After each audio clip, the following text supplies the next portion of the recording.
Welcome to Working for Women, the Independent Women's Forum podcast, where we are changing the conversation about women and public policy for the better. Hi, everyone. I'm Julie Gunlock, Director of the Culture of Alarmism Project at the Independent Women's Forum and your host for today's Working for Women podcast. Today, I have a very special and very interesting guest for you all. Paige Wolfe is a publicist, author, and green living expert who promotes what she calls manageable eco-chic living. Paige is the author of the book Spit That Out, The Overly Informed Parent's Guide to Raising Healthy Kids in the Age of Environmental Guilt, and she's also the owner of Paige Wolfe Media and Public Relations, which is an eco-friendly PR firm focused on sustainable clientele. Paige regularly appears on television as a green living expert, and she writes about green living and parenting for several publications. She lives in Philly with her husband and two children who I have met and seen and are adorable. So, Paige, thanks for coming on. Thank you so much for having me. And the first thing that I want to say is how gracious it is of you and your show to have somebody on who has clearly such conflicting viewpoints on just about everything. And I don't know if I would have been as gracious. So I really appreciate that. You're so nice. Well, it's interesting that you say that because I was going to kind of tell the listeners a little bit of the history between us and also just how different we are. But I will say before I go into that, IWF has a long history of trying really hard to engage the other side and trying to bring reasonableness to the debate.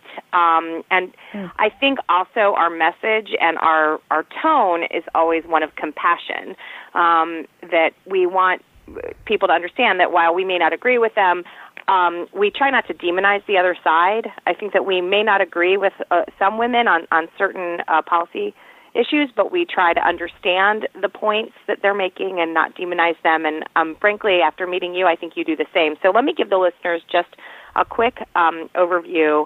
I think for those who have listened to my podcast before, you might be, as I introduced Paige with, eco living and sustainable. These are not terms you usually hear. And you would be right. Paige Wolfe is what you might call my opposite, both politically and when it comes to giving parenting advice on health and safety issue. But Paige and I recently met in person for the first time after having some friendly and very civil disagreements on Twitter. And surprisingly for both of us, we really got along and we found areas of agreement. So today we're going to explore those areas a bit and touch on some of the areas where there isn't so much agreement. I think it's interesting to talk about those as well. So Paige, if you could first tell me a bit about how you got into this sort of space, parenting and advice on eco living, and how you started writing on these topics. Sure. I mean, look, I did not grow up in any kind of an eco-friendly lifestyle. I probably, like most of our generation, really grew up in that sort of 80s household of Lucky Charms and throwing cigarettes out the car window. I mean, this was foreign to me. I did not grow up on a commune, okay? And I really came to an understanding of the importance and the reality of these issues probably maybe 10 to 15 years ago only, when I started reading about them and watching documentaries and talking to people. And it was really a learning process for me. And then, of course, when I became pregnant, which is really the time when people sort of become hyper aware of what they're putting in and on their bodies and some of the health risks and some of the realities of what's happening with rising rates of things like autism and ADHD and obesity, and just sort of okay, what can I reasonably do to try to give myself and my children a better shot? And I became really passionate about it and began to educate myself as much as I could. And I began sharing what I consider to be sort of practical, reasonable, and affordable advice to make some steps for, better living in that regard. Well, we may disagree. I think you and we can get into this a little bit more, but one thing I think that is really interesting and that what I've grown to appreciate a little bit more about your advice is that you don't do the, you must live on a commune, grow all of your own food, grow wheat, which you then have to grind yourself, and then bake your bread. Like, you give some. Now, I actually don't think that, I'm fine with people if they want to buy Wonder Bread and Fruit Loops, as long as they eat these things in moderation and supplement with healthier items. And I know that you really say to avoid certain things, but you're not sort of and 100% must live in this way. You understand. No, I don't really know anybody who is. I have so many friends and colleagues in this movement, and I feel like, you guys, I don't want to say you guys, right? Maybe within sort of your side of the movement. Yeah.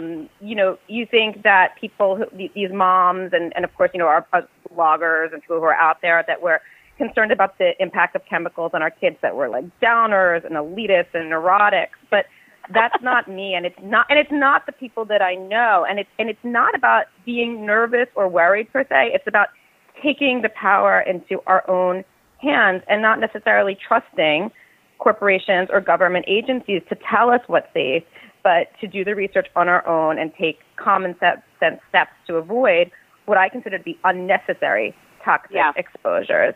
And, I try not to do the always or the never, because we live in the real world, and I don't want my kids to live in a bubble. And if I tell them that they can never in their whole lives try a sip of soda, then they might very well rebel. That could be their act of rebellion as teenagers. And, but there are some things, there's a couple of things where I really say never, because there's just I don't see any need why you need a PVC shower curtain, and I don't think you need to have plug-in air fresheners, and I don't think that avoiding Mountain Dew is going to diminish the quality of one's life. Right. So it's really like a risk-benefit thing. But it's interesting because I think that we do agree on the power of parents being, taking matters into our own hands and not necessarily trusting the corporations or government agencies. That actually seems to be a common ground, but there's also some level of reason that needs to come into that. I think that what we really disagree on is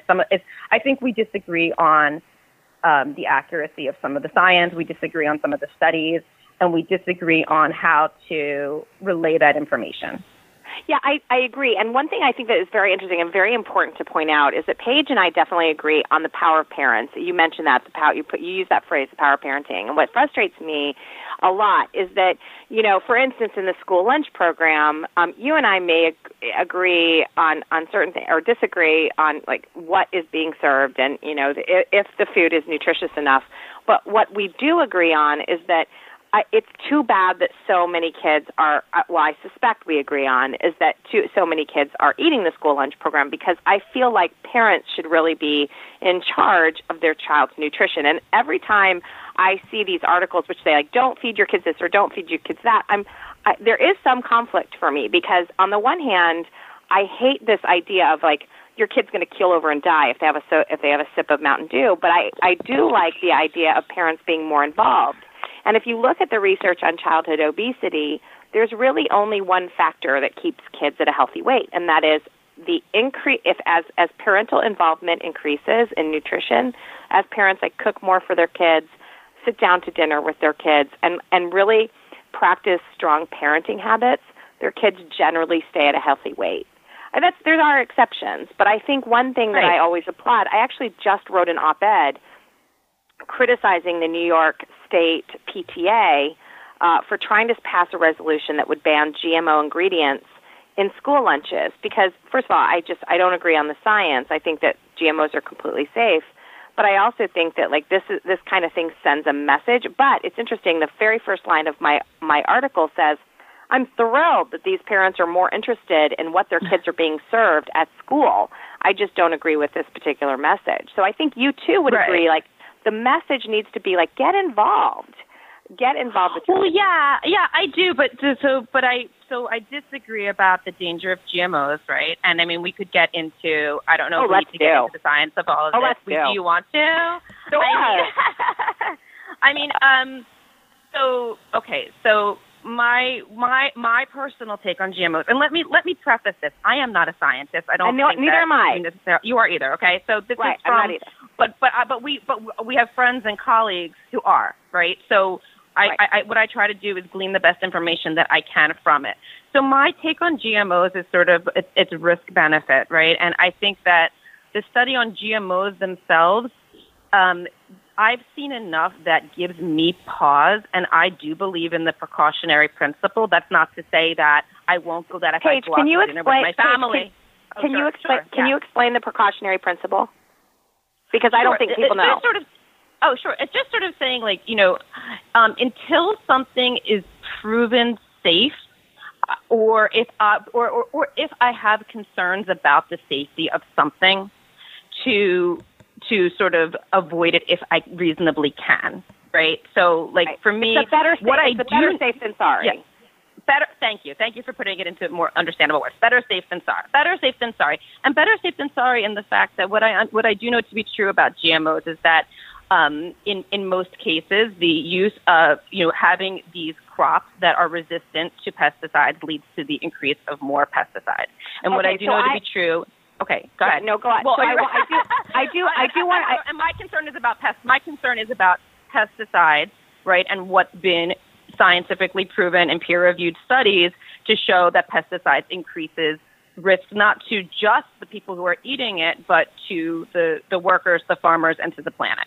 Okay, so I want to respond to some of those points. In fact.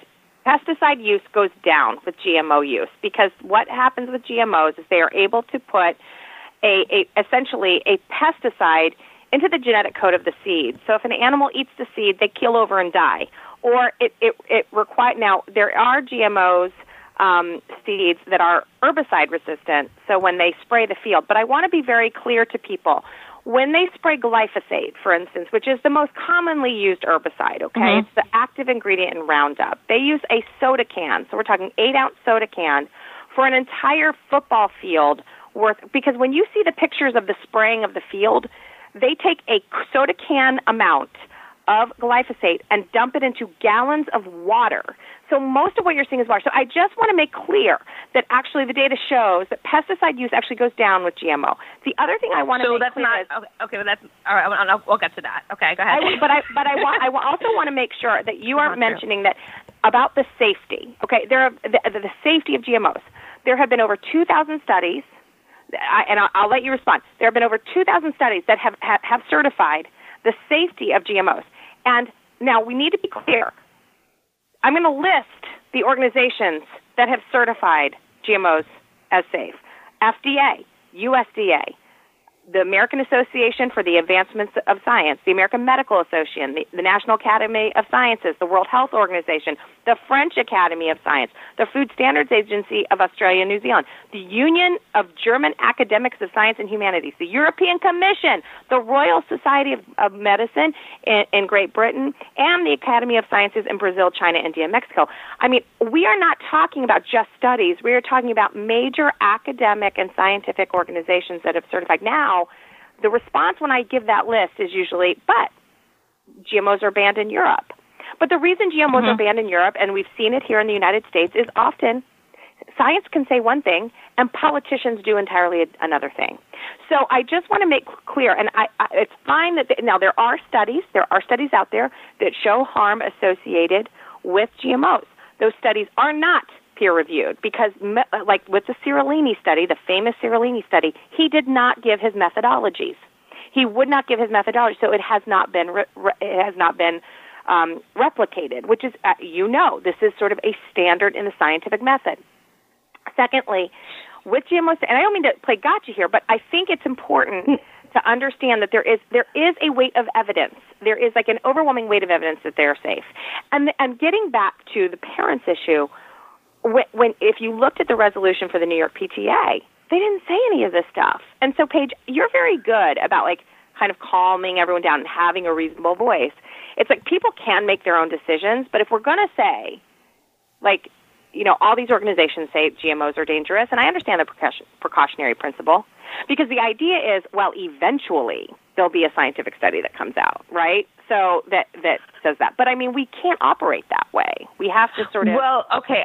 I want to reply to a couple of points. First of all, the total volume of glyphosate applied to the three biggest GE crops, and we know that that's corn and cotton and soybeans, which are like a huge amount of what's being farmed now. Yeah. So the amount of pesticide actually increased tenfold, from 15 million pounds in the 90s to 159 million pounds as of a couple of years ago. So there absolutely is an increase of herbicide. There are a couple of crops where you're right, the pesticide is within the crop. I'm not particularly fond of that either, because I have read enough studies, and I have read peer-reviewed studies, and I can bring them up, and I don't have them cited on a document in front of me, but I could share them with you later, that shows that there is risk, and they have seen that, and they have seen increases. And, you know, with the increase in kids, you know, with allergies, like when you were growing up, did kids have peanut allergies? No. No, okay? Maybe it's what's being done to our food, okay? So, like, let's look at what's being done to our food. I'm sorry. I thought you were asking if my children had peanut. Oh, sorry. No, I'm saying, how often did you see a peanut allergy, a life-threatening peanut allergy? How many kids were carrying inhalers? I mean, every kid in my kids' preschool has got an inhaler, and every other kid has got an EpiPen, okay? So I believe firmly that what's being done, this is not the food that our grandparents ate. I believe that's what's being done to our food. There is concern. I'm not saying that I will never eat something that has a GMO. I believe at the very least it should be labeled. At the very least, it should be labeled. And we're getting there, and we're getting improvements, because if it's so safe, why not label it? And I don't agree that in Europe it's because of the politicians. It's in the politicians' best industry to kind of let this stuff go. Well, they don't gain anything by putting a ban on GMOs. Look, we see regulations on things in this country, too.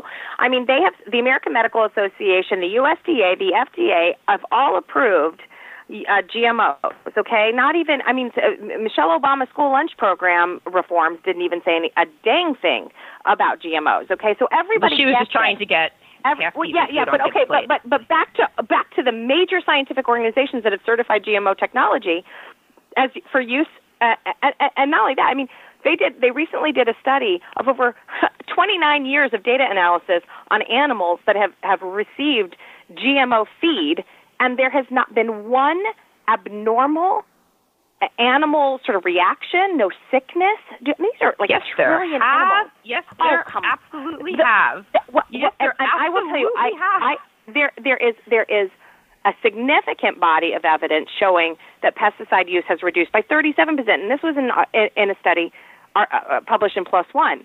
So I know there are studies on either side, and we can argue this back and forth, but the bottom line is that these serious academic, very well-respected scientific organizations confirm that GMO use is perfectly safe for human and animal consumption. And the other question I have,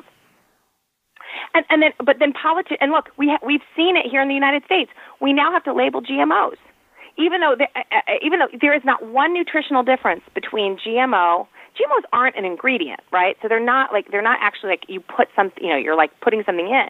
It's not different nutritionally. There's the same calories in an ear of GMO corn as an ear of non-GMO corn. There's the same nutrition. Right. I'm not arguing the nutrition. There are studies to say that there is a nutritional difference in organic food, but that is not my concern. Okay, at the end of the day, I would rather see somebody eat an apple than a bag of Cheetos. Well, okay, so let's get to an area where we agree on, because I'm sweating. No, I'm kidding. But let's switch to an area we agree on, because I much prefer that. I made you sweat, though. I'm really proud that you made me sweat. Okay. So at least we're not talking about the presidential election, right? No. No. But no. So let's talk about, because you mentioned organic, let's talk about this pressure on moms to buy organic, the thing that bothers me the most about this whole area is that, and I can't imagine you'll argue with me that organic, now I buy organic sometimes when it's on sale, so I know there are exceptions, but organic is generally more expensive. And when yes, and so when you say you should buy more organic food, I mean, because now I know you're not in this category, but when there are these mommy bloggers and these organic marketing, because there's scare tactics on both sides of these corporations. Organic is big business as well, And so when you have an organic industry, you have a mommy blogger saying you have to buy organic. I mean, I live in a really nice area outside of Washington, D.C. I can afford to shop at Whole Foods, but there are a heck of a lot of people around my town that can't, that are struggling. Right. And I can't afford to shop at Whole Foods either. Yeah. So let me tell you how I make this work, because I do believe that there's a difference, and I would say that probably about 80% to 90% of the food in my home is organic, which is not to say that my kid doesn't go out and eat 600 cupcakes at a birthday party at school, okay? So I believe in doing what I can within my own home, because I believe that makes a difference. So how do I make organic more affordable and accessible for me? Well, there's a couple things, okay? So first of all, I think we're voting with our dollars, and we've seen that as the demand for this goes up, the prices have come down. I think it's a good thing overall that these big corporations, these big food organizations are buying the mom and pop brands. Now, that's controversial to say, and some of my colleagues wouldn't agree with me. But if I can find Annie's Organic Mac and Cheese on the shelf at CVS on sale, and I can use my 30% off CVS coupon, then I do it. If I can go on LuckyVitamin.com, where everything is like super cheap and there's no membership fees, or Jet.com for that matter, or some massive sale at Costco, I can do that. So there's ways that you can find more affordable. Outside of that, I think that when I'm teaching people, and or trying to give some advice on a greener, more eco-friendly lifestyle, so at the core of that is really consuming less. And if you are spending more money trying to live a greener lifestyle, you're probably doing something wrong. And here's why. 90 to 95% of my clothes and my children's clothes are hand-me-downs, right? Most of our furniture is secondhand. Right. Before I go and buy anything on Amazon, I go on my local Buy Nothing Facebook group, which is this awesome neighborhood group. Like just yesterday, I was like, oh, my daughter's just destroyed all of her 3T leggings. Does anybody have any? And someone immediately is like, yeah, my daughter outgrew hers. Come pick them up around the corner. Right. We save so much money. We don't spend money on things like we don't buy clothes, we don't buy handbags and shoes, and what's important to us, is we spend our money on food. And it's also interesting because in our nation, we spend so much less of our income on food than most nations. Most nations spend such a wider percentage of their income on food, and we spend so little relatively, it's not priority. So I think, what I would say to people is that maybe instead of running out and immediately buying the latest iPhone or, every Pikachu card or whatever it is, to try to make what we're putting in our bodies, what we're eating a little bit more of a priority, especially because now it is more accessible and affordable and you can find things at comparable prices. So that's my I agree. But I will tell you, I think that it is unnecessary to scare moms about the superiority, because it's a myth, of organic food. Organic food is no nutritionally better. And this is the other thing, Paige. The reason, polls show that the reason most people buy organic, which I think is a scam, and I think it is a pure marketing tool, the reason people are buying organic is to avoid pesticides. We know that the USDA approves pesticide use for organic food. If you think that organic manufacturers, organic farmers are not using pesticides, I got a bridge to sell you. And the other thing is they use quote unquote natural methods of fertilization, including animal manure, which can lead to higher rates of foodborne illnesses, which I think is a risk people deserve to know. I'm not saying don't buy organic because they use poop on the crops. That's fine. But I'm saying, how do you think mushrooms grow? People should know this. It's the rates of food. Whenever you see in the news, the reason the rates are higher for E. coli, it's not the organic brand. That's not true. There have been tremendous outbreaks within the organic community, and the reason that organic has a lower rate of foodborne illnesses is because they don't have as big of a market share. They're just not as many foodstuffs out there that are organic, but when you break it down by looking at the percentages, it really is higher. And so I'm just saying that people deserve to know this. So there isn't. So this is the thing that bothers me too. You have organizations like the Environmental Working Group trotting out every year. I'd like your opinion on their Dirty Dozen list. Okay, their Dirty Dozen. What is my opinion on their Dirty Dozen list? Yeah, my opinion. I like their Dirty Dozen list. Well, I do. okay. So for viewers, I always say viewers, for listeners who don't know what the EWG is, it's the Environmental Working Group, which is an environmental organization, very powerful, makes tons of money. Okay, and they trot out a lot of environmental sort of studies. They do in-house studies, which in no way meet scientific standards. Okay, they do studies on GMOs and organic food and this stuff. Fine, but they're not independent. They're funded by a lot of sort of organic interests. But environmental working group, IWF is funded by a lot of other interests. So let's, IWF is mainly first of all, I am not a food manufacturer, and IWF is also funded by individuals and foundations. So, and mom bloggers advertise organic foods on their, and some mom bloggers don't. Some mom bloggers advertise, regular conventional food. But, I don't think we really need to get into sort of like a switching. There's money everywhere. So let's just take money. I think it's important to you to know that EWG every year trots out the what's called the Dirty Dozen list, which says you should avoid these dozen foods because they have the highest rates of pesticide residue. And what is their solution? Their solution is to buy organic, when organic food also uses pesticides. And this is the other thing.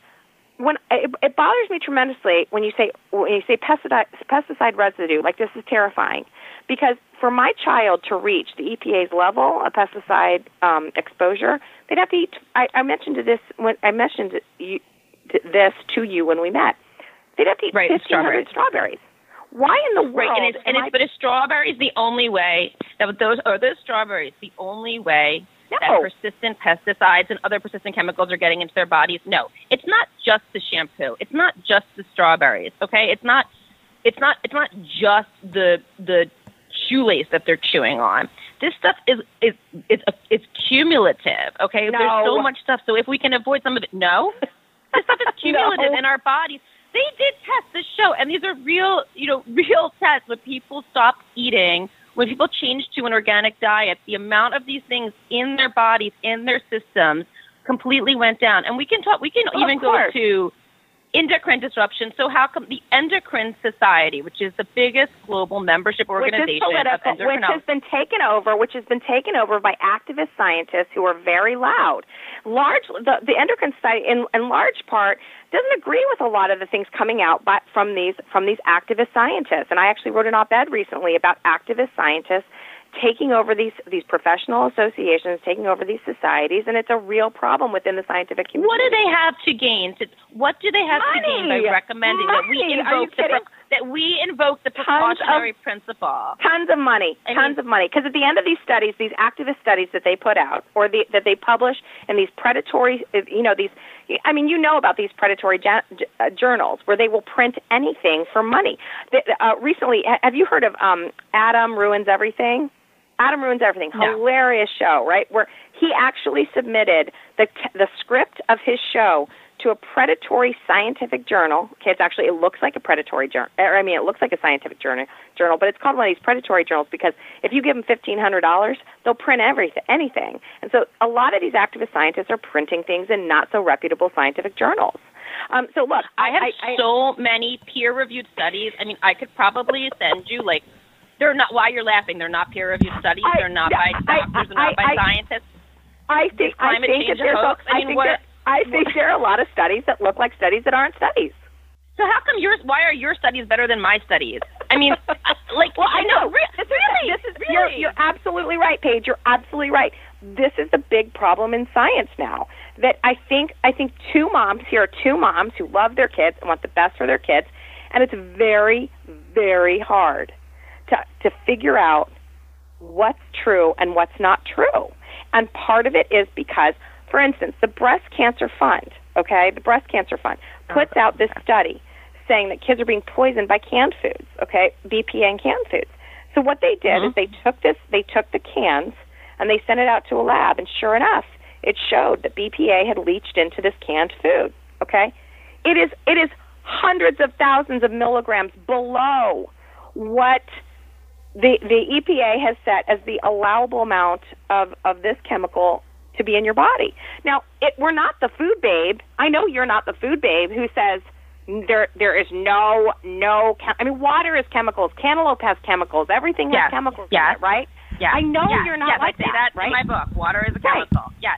No, right. I'm and not. So, and like, so when okay, go ahead and finish. So when there's an when there is an affordable can of chicken noodle soup, okay, that someone on who is on every form of food welfare, okay, who's like struggling to get shoes for her kid, and you're going to say that a can of chicken noodle soup is bad because it has BPA in it. Now, I know what you're going to say is bioaccumulation. Am I right? Well, yeah, that's a part of it. Yeah, and that's a part of it. And don't tell me we pee it out, okay? Because we don't pee everything out. Okay. Well, we don't pee everything out. if you read the study that was done at the National Labs, at Pacific National Lab by Tiergarten, okay, it shows that we do metabolize most of the chemicals that come into our body. And I know you make fun of me when I say we pee it out, but we do pee a lot of this stuff. We do pee some of it out. We do pee some of it out, but there's a lot and that we don't don't pee out. And it doesn't stick around. It just simply does. And we don't pee out the Teflon chemicals, and I mean there's a lot. We are not injecting this stuff. When you look at the studies that show harm related to BPA, most of the studies inject BPA directly into the veins of rats. In one study, they actually removed the skulls of monkeys, they were still alive, and injected it straight into their brain. Shocking! There were problems, okay? But nobody is sniffing BPA. Nobody's injecting BPA into their veins. You're eating it, it goes through the gut, and you're largely out. We're going to disagree on this, but I think what you and I would agree on, and I have to wrap this up, but I think what you and I would agree on is do your best with the finances you have, with the time you have. And I'll let you have the last word. Thank you. So leaving it at that, and that was a good argument. And again, I don't think that you and I are the best people to have that debate, right? Because we're not scientists. We're just moms who are trying to get the best information that we can, right? If we can avoid some of these things without significantly altering our quality of life, why wouldn't we? If we can find affordable, safer shampoos and cosmetics and soap without these things that work just as well, I feel like it's not a big deal to switch to reusable metal food containers, and that's actually more affordable than disposable plastic. It's not a big deal to refuse paper receipts or to not use plug-in air fresheners. And I would say that no one's advocating that people should choose Cheetos over a conventional apple. Even in my book, we pose the question, should one choose organic processed food over fresh conventional produce? And the unanimous answer is to go with the fresh produce. But if you can pay a little more for organic and save money in other areas of your life where green living will actually save you money, I think that you really should. Okay, I lied. I'm not giving you the last word, but it's my show. No. But listen, the last thing I will say, and it's not totally contradictory, but I will tell you this, Paige. I understand what you're saying. If it doesn't significantly impact you or your budget, why not? I'll tell you why not. Because you are sending, and I know I don't mean you, okay, but I mean women who do that, who say, you know what, if I can buy organic, why not? Because it sends a message to those who live at or under the poverty line that this is better.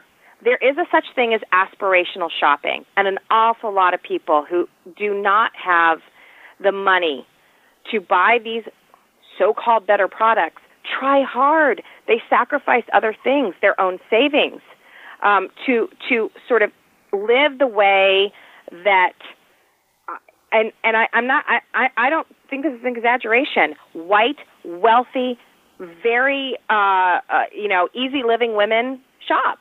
And I worry about that. I think that is the most important thing to me, is that when we give advice that's not that, like, hey, if it doesn't impact your thing, because some women it will impact everything impacts their budget. And so I think that is a core difference. And I know, because you're a good person and you care about, I know that you don't want to give unnecessary advice, but I think that's, okay, now I'm going to let you respond, because I have to let you respond. And I don't think that's my message. I think, there's a lot of aspirational spending on things that, like, we would agree are completely ridiculous.